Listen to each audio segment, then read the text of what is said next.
करा पण झाडंही लावा. इंद्रजित पवारांचा ठेकेदारांना मोठा आदेश. सोलापूर जिल्हा परिषदेत आता विकास कामांसोबत पर्यावरण संवर्धनालाही प्राधान्य दिलं जाणार आहे. जिल्हा परिषदेचे उपाध्यक्ष तथा अर्थ व बांधकाम समिती सभापती इंद्रजित पवार यांनी एक महत्त्वाचा निर्णय घेण्याची तयारी केली आहे. जिल्हा परिषद बांधकाम विभागाअंतर्गत अंगणवाडी, जिल्हा परिषद शाळा आणि प्राथमिक आरोग्य केंद्राच्या दुरुस्तीची कामे घेणाऱ्या ठेकेदारांना आता प्रत्येक ठिकाणी किमान 5 ते 50 झाडे लावणे बंधनकारक करण्यात येणार आहे. विशेष म्हणजे कामाचा कार्यारंभ आदेश देतानाच ही अट नमूद केली जाणार असून संबंधित ठिकाणाची उपलब्ध जागा पाहून किती झाडे लावायची याचा निर्णय घेतला जाणार आहे.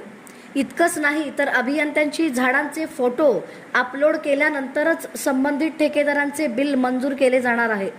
विकास कामासोबत हरित ग्राम संवर्धनाचा संदेश देणारा हा निर्णय सध्या जिल्हाभर चर्चेचा विषय ठरत आहे.